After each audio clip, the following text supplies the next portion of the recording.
దేవాలయంలో పెరిగిన వాడు సమయలు కదా. మీరెందుకు ఇంత అల్లరి చేస్తున్నారు? దేవుని మాటకు లోబడి వెంటనే ఆ ఒక పెద్దనే వాళ్ళ ఊరికి వెళ్ళిపోయి యెషయా దగ్గరికి వెళ్ళి యెషయాని పిలుచుకుని ఉంటారు.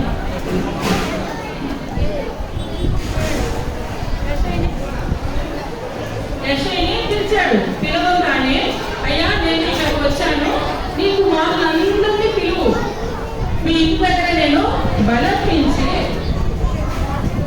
మీతో పాటు నేను విందు వెళ్తున్నాను అని అంటే యెషయాకి చాలా సంతోషం వేస్తుందన్నమాట. సరే అని చెప్పేసి ఇప్పుడు ఫస్ట్ ఏం చెప్పుకున్నాను, మనుషులు పై రూపాలు చూస్తారు కానీ దేవుడు హృదయాన్ని చూస్తారని చెప్పాను కదా. అట్లాగే ఇప్పుడు దేవుడు చెప్పాడు సమయానికి, నేను నీకు ఒకరి గురించి చెప్తాను, వాడిని నువ్వు అభిషేకించాలి అని చెప్తాడు. నీతో పాటు తైలం కోసం కొమ్ము, మీకు బఫెలోస్కి కౌస్కి కొమ్ములు ఉంటాయి తెలుసు కదా, పొట్టేళ్ళకి. అట్లానే కొమ్ము అంటే బఫెలోస్ తీసుకోదు, ఓట్స్కి తీసుకుని ఒక కొమ్ము లాగా తయారు చేసుకుని ఆ దీంట్లో నూనె పోసుకుంటారు. చిన్నదంతా ఉంది, దాంట్లో నూనె తీసుకుని వెళ్ళి ఈ నూనెని సౌలుని దేంతో అభిషేకించాడు? నూనె గుంటిలో సీసాలో నూనె తీసుకెళ్ళాడు. కానీ ఇప్పుడు దాన్ని ఈ కొత్త రాజుకు వచ్చేసరికి కొమ్ముని దాంట్లో నూనె పోసి అభిషేకించు అంటే ఈ కొమ్ము కూడా తీసుకుని వస్తాడన్న. సరే అంటే సరే అని చెప్పేసి మొదటి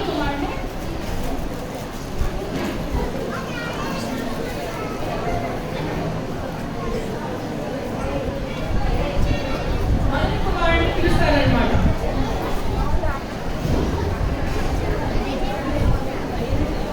ఈ మొదటి కుమారుడు చూడగానే చూడటానికి ఎలా ఉన్నాడు? చాలా చక్కగా ఉన్నాడు కదా. సౌలు రాజు అందగాడా? సౌలు రాజు చాలా బాగుండేవాడు కదా, చాలా ఎత్తు అందంగా ఉండేవాడు. ఈయన కూడా పెళ్లి కుమారుడు, ఈయన పేరు ఎలియాబు అన్నమాట. ఈయన రాగానే ఈ సమయం అనుకుంటాడు, అబ్బా ఎంత అందంగా ఉన్నాడు, ఎంత ఎత్తుగా ఉన్నాడు, ఈయనేమో రాజుగా కాబోతున్నాడు అని చెప్పేసి ఈ మొక్కలు తీసుకొచ్చి అభిషేకం చేద్దాం అనుకుంటే దేవుడు అంటాడు, సమయాలు నేను అతన్ని ఎన్నుకోలేదు, నువ్వు బయలు చూస్తున్నావేమో, నేను హృదయాన్ని చూస్తున్నాను, అతను నేను కోరుకున్నవాడు కాదు అంటాడు అన్నమాట. సరే రెండో అబ్బాయిని కూడా పిలిచారు. ఈయన కూడా నేను కోరుకున్న రాజు కాదు అన్నాడు. సరే ఇంకా చాలా మంది ఉన్నారు కదా, సమయాలు ఎదురు చూస్తా ఉన్నారు. ఇప్పుడు ఎంతమంది అయ్యారు అక్కడ? ఎంతమంది మారుతున్నారు అక్కడ?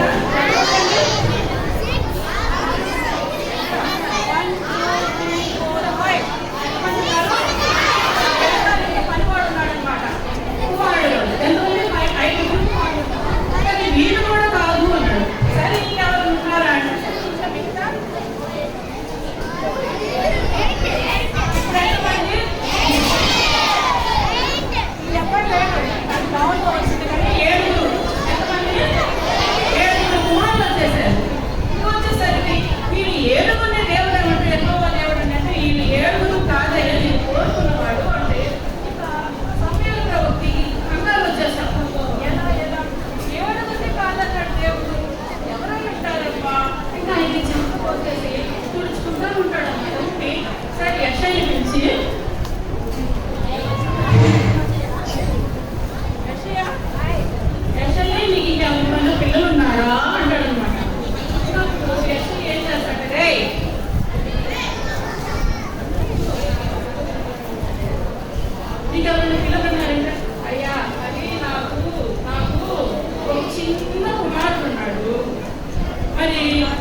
ఈ రోజుల్లో అమ్మాయిలకి చిన్నపిల్లలంటే ఎత్తుకుని చాక్లెట్లు ఇన్ని కొనిస్తూ ఉంటారు అనమాట. కానీ ఆ రోజుల్లో చిన్నపిల్లలంటే అందరినీ తక్కువగా చూస్తారు. వాళ్ళ అమ్మలే ఇచ్చిన బట్టలు కానీ తీసేసి కానీ అన్ని చిన్నపిల్లలకి చాలా తక్కువగా చూసేవాళ్ళు అనమాట. అయితే మరి అబ్బాయి నేను మరి అంటే చెప్పు ఏం చేస్తామంటే అడవిలో మా పొలం అవుతుంది, అడవి దగ్గర అక్కడ గొర్రెలు కాయడానికి పంపించాను అన్నాడు. పంపించాను అనగానే ఇంకా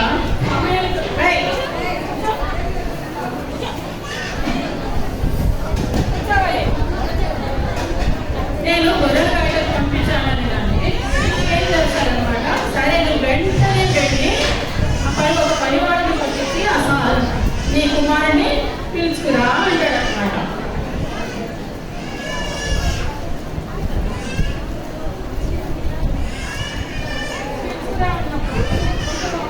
ఏం చేస్తాడు?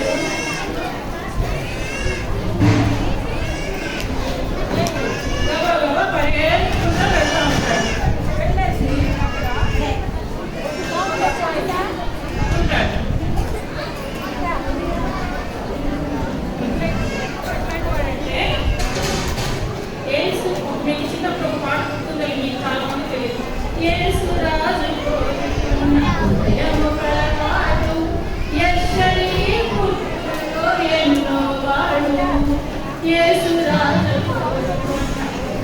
గలవాడు యెషయి పుట్టులలో ఎన్నో వాడు. 1 2 3 4 5 6 7 ఏడుగురు కాలేదు ప్రభు కోరినవాడు. ఏడుగురు కాలేదు ప్రభు కోరినవాడు.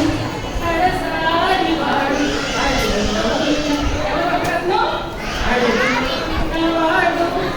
అమ్మా నాన్నల మాటలు జవదాటని వాడు. కడసారి వాడు అడవిలో ఉన్నవాడు.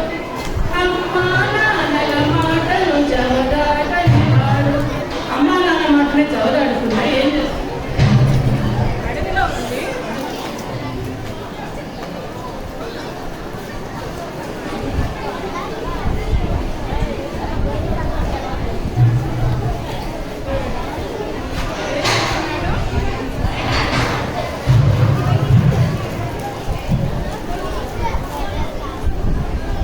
ఏం చేస్తున్నాడు? గొర్రెలు కాసుకున్నాడు అనమాట. అసలు ఎంత ధైర్యశాలంటే మనకి కుక్క వచ్చిందని మనం ఏం చేస్తాము? పారిపోతాం. అమ్మ నాన్న అంటే పారిపోతాం. కొంచెం ధైర్యం ఉందంటే రాయి చెప్తారు, లేదంటే కాపు తీసుకుంటారు. కానీ దావీదు చాలా ధైర్యవంతుడు అనమాట. అడవిలోకి ఎలుకలు, సింహాలు అన్నీ వస్తూ ఉంటే వాటిని ఏం చేస్తారంటే ఇది ఏమంటారంటే పడిసెలా అంటారు. దీనికి ఏం చేస్తారంటే రోడ్డు పెట్టుకుని కొన్ని రోజులు కాళ్ళలో దేవులో ఉండే అనమాట. ఇంట్లో రాయి పెట్టేసి వెయ్యగానే ఆ రాయి అక్కడ ఉన్న జంతువులు తగిలి చచ్చిపోయాలి. ఎంత కుట్టాడంటే చాలు చచ్చిపోయిపోయానమాట. అంత ధైర్యం. ఇంకోటి ఏంటంటే సింహం వచ్చినా కూడా మీరు పేపర్ని ఎలా చించుతారు? పేపర్ని పక్కన చింపుతారు కదా. అట్లాగే సింహం నోటిని కూడా పట్టుకుని లాంటిగా చచ్చిపోయాయి. వెలుపు పట్టుకుని కూడా కర్ర వేసుకుని మళ్ళీ కొద్దిగా కదా అనాలా లేదా? మిమ్మల్ని అంకులో లాంటి వాడు కర్ర వేసుకుంటారు. కూర్చోండి అట్లాగే గొర్రెలు కూడా అనగానే దగ్గరకు వచ్చినవాడు. అయితే ఈ అబ్బాయికి చాలా గొప్ప టాలెంట్ ఉందన్నమాట. ఏంటో తెలుసా? చక్కగా పాటలు పాడతాడు, వాయిస్తాడు.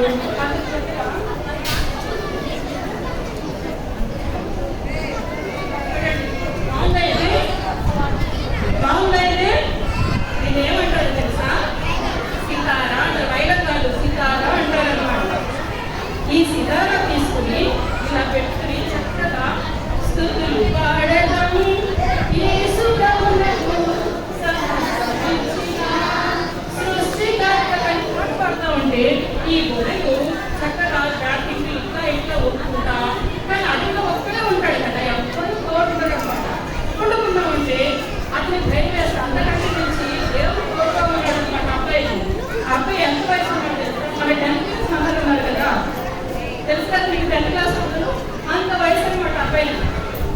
ఇక్కడ కూర్చుని పాడుతూ ఉంటే దేవుడు కూడా అబ్బాయి ఎంత చక్కగా పాడుతున్నాడు, అబ్బాయి నా గురించి స్థుతులు పాడుతున్నాడు.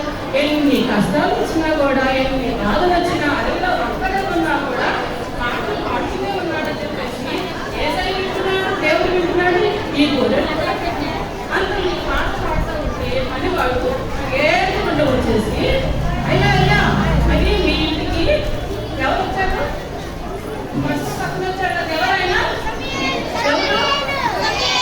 సమయాల ప్రవక్త కాదు, మీ ఇంటికి వచ్చారు. మీ ఇంట్లో బలర్పించాడు, మీ ఇంట్లో భోజనం చేయడానికి వచ్చాడు. అసలు మన ఇంటికి ఫాస్ట్ కంట్రీలు వచ్చారు, మీకు ఎంత సంతోషంగా ఉంటుంది, ఉంటుందా లేదా? అబ్బా ఫాస్ట్ కంట్రీ వచ్చారండి, గబగబా అన్ని సరి చేసేసుకుని వచ్చి ఎంత బుద్ధిమంతులుగా కూర్చొని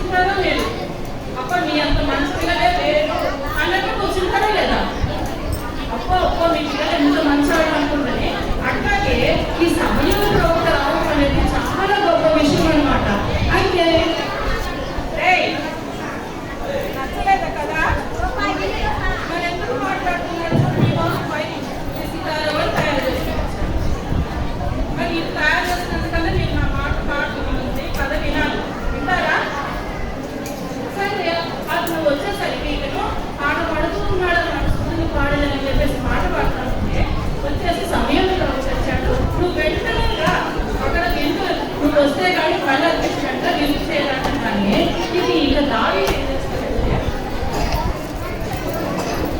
ఈ గొర్రెలన్నిటినీ గొర్రెలు వచ్చారనుకో ఏమొస్తాయి? పుల్లు వస్తాయి, సింహాలు వస్తాయి, ఎలుకలు వస్తాయి, నక్కలు వస్తాయి, ఎన్ని వస్తాయి కదా. ఆ ఎన్ని వస్తాయని చెప్పేసి పక్కనే ఇంకొక అతను ఉంటే అన్నా ఓ అన్నా అన్నా రండి ఒకసారి మా ఇంటికి సమయాలు ప్రవక్తలు వచ్చారంట, నేను వెళ్ళేసి అక్కడ వీళ్ళు భోజనం చేస్తున్నాను నా గొర్రెలన్నింటినీ అక్కడ ఉన్న పనివాడికి వేరే అతనికి అప్పు చేసేసి వచ్చారు.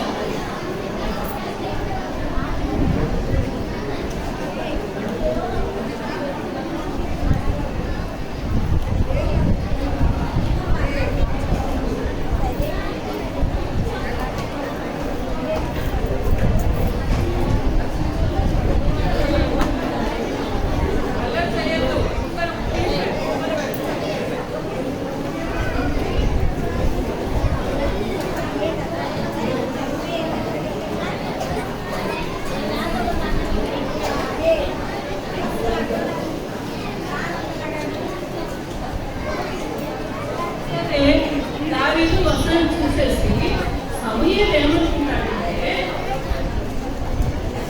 ఎంతో చక్కని ఎక్కని వాడతను యేసురాజు జ్ఞానముని గానము చేసిన వాడు.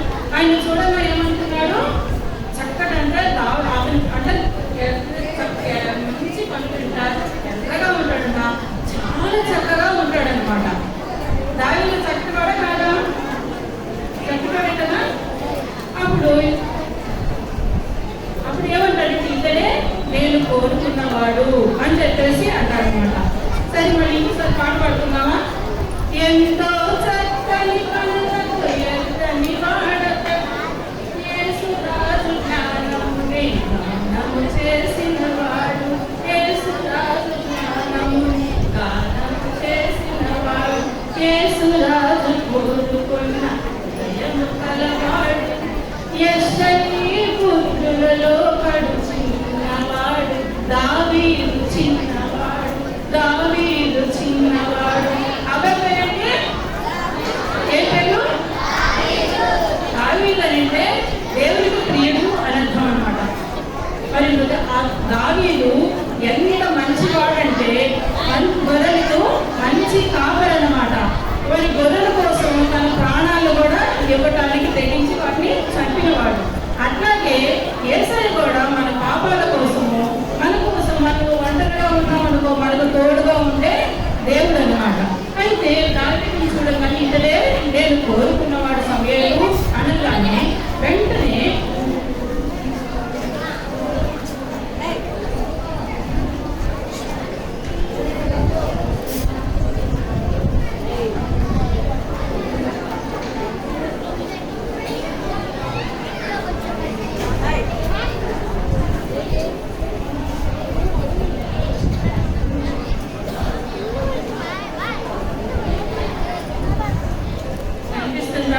దావీదుని తైలం కొమ్ము తీసుకుని దావీదు మీద ఇలా పోసి దావీదుని అభిషేకించి రాజుగా చేస్తాడనమాట. కానీ ఈ విషయం ఎవ్వరికి తెలియదు. వాళ్ళందరూ వాళ్ళ నాన్న అందరూ అసలు అదేంటి మనకి రాజు సౌలు కదా, మరి దావీదుని ఎందుకున్నాడు ఎవరికి అర్థం కాదనమాట. అర్థం కాక సరే అని చెప్పేసి ఏదైతే దావీదు చాలా విధేయత గలవాడు, అల్లరి చేసేవాడు, చెప్పిన మాట వినేవాడు. కానీ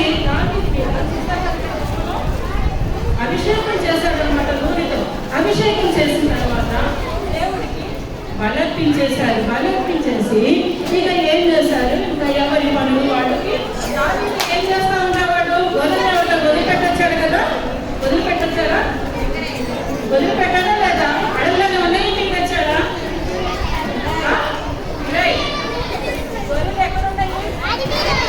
ఎక్కడున్నాయి? సరే ఇక్కడ ఎవరిని బలర్పించేశాడు అన్నీ అయిపోయింది. ఇక ఎవరి వాళ్ళు సమూయేలు కూడా వెళ్ళిపోయారు.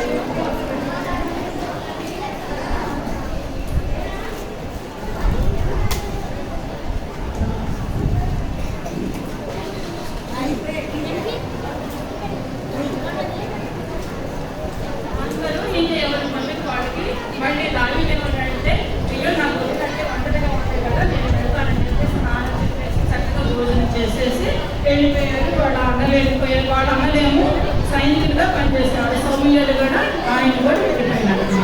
సరే మీరు అక్కడ వదిలిపెట్టచ్చు, మీరు వెంటనే వెళ్తారా, నేను వెళ్ళని మానేస్తారు కదా, మేము వెళ్ళము చేయము అంటారు. కానీ దావీదు అట్లాంటి వాడు కాదన్నమాట. సరే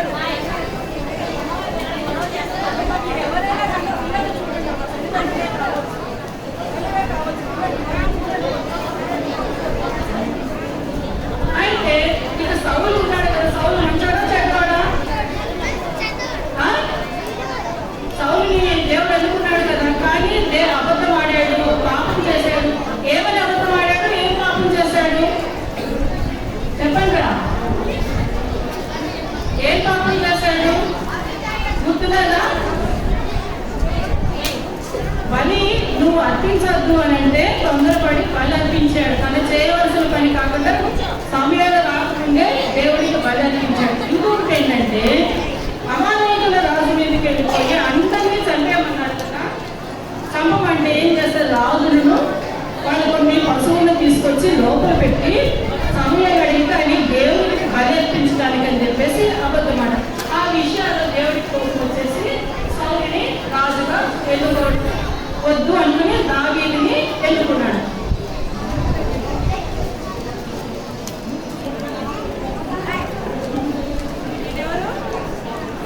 సౌలు రాజు అప్పటి నుంచి సౌలు మీదకి దేవుడి దగ్గర నుంచి ఒక దెయ్యం వస్తుందన్నమాట.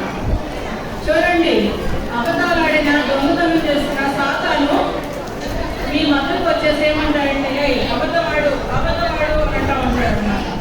అది దేవుని ఆత్మ మనలో ఉంటే నువ్వు తప్పు చేయవు కాబట్టి ఈ తప్పు చేయదు అని చెప్పేసి చెప్తుందన్నమాట. అమ్మాయిలు తినేవాళ్ళు తింటున్నారు,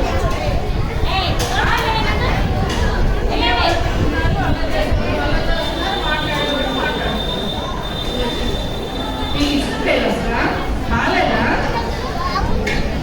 బాగాలేదా కదా, బాగుందా? మరి బాబుకి ఎందుకు చాలా మంది అమలు చేస్తున్నారు. సరే సౌలు మీదకి అనమాట దేవుడి దగ్గర నుంచి దురాత్మ వచ్చినప్పుడు అతను చాలా పిచ్చి పిచ్చిగా ప్రవర్తించేవాడు, కోపడేవాడు అనమాట. కోపడుతూ ఉంటే ఒక సైనికుడు వచ్చేసి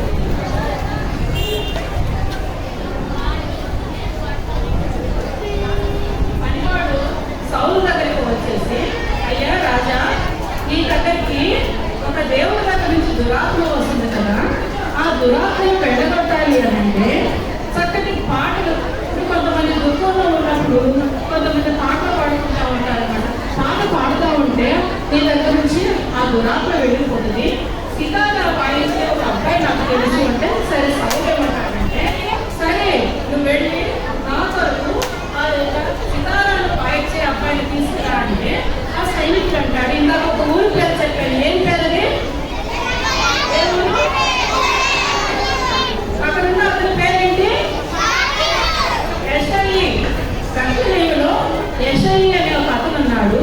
అతని ఒక కుమారుడు ఉన్నాడు. అతను సితారాన్ని చమత్కారంగా వాయిస్తాడండి. చమత్కారం అంటే చాలా బాగా వాయిస్తాడండి. కొంతమంది మ్యూజిక్ వేస్తా ఉంటే ఇలా నుంచి చూస్తూ ఉంటామా లేదా, చాలా మంది మీ తబలాలు, మన అన్నవాళ్ళు తబలాలు, కీబోర్డు వాయిస్తారు, చాలా మంది అక్కడికి వెళ్ళి కూర్చుంటారు. నాకైతే తబలా అంటే చాలా ఇష్టం అన్నమాట. ఎక్కడ తబలా వాయిస్తున్నారా వాళ్ళు ఏంటి చూస్తాము. మన మందిరంలో ఒక అన్నున్నాడు, ఆ అబ్బాయి ఇప్పుడు మంచి ఉద్యోగంలో ఉన్నాడు. తబలా ఎంత బాగా వాయించేవాడంటే, ఒకరోజు వాడు నాన్న యాక్సిడెంట్లో చనిపోయినా కానీ అక్కడ బాక్స్లో వాళ్ళ నాన్నని పెడితే అక్కడ కూర్చొని ఎంత చక్కగా తబలా వాయించాడంటే, చాలా చక్కగా, అంత దుఃఖంలో కూడా ఎంత మరి ఏడుస్తూనే ఉన్నాడు అబ్బాయి. నాకైతే చాలా ఏడుస్తుంది, నేను ఏడుస్తూనే ఉన్నా, అన్నట్టు నాకు చాలా ఇష్టం అన్నమాట. అంత చక్కగా తబలా వాయిస్తూ ఏడుస్తూనే ఎక్కడ రాగం మారకుండా తబలా వాయించాడు. మరి మీరు కూడా ఎంత కష్టంలో ఉన్నారు కూడా దేవుడిని స్తుతిస్తూ ఉంటే ఆ దుఃఖం ఎట్టుకుంటుందో తెలియదు. అయితే ఆ దాసుడు అడుగుతాడే,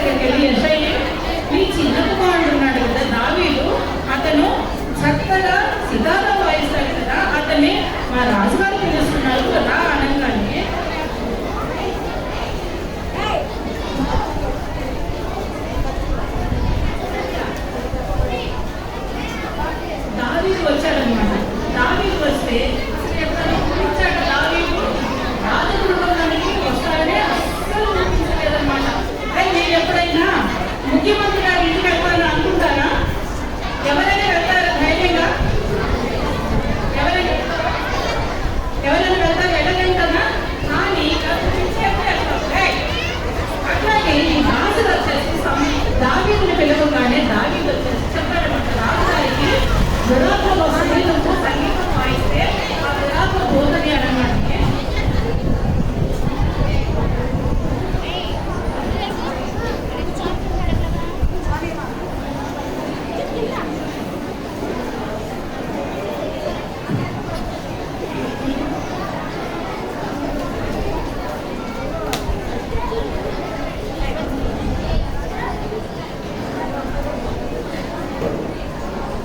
అక్కడ కూర్చుని రాజుగారి దగ్గర కూర్చుని ఇక దేవుని పాటలు స్థుతిస్తూ దేవుని ప్రార్థిస్తూ ఉంటే 9 దినాలు అయిపోయిన తర్వాత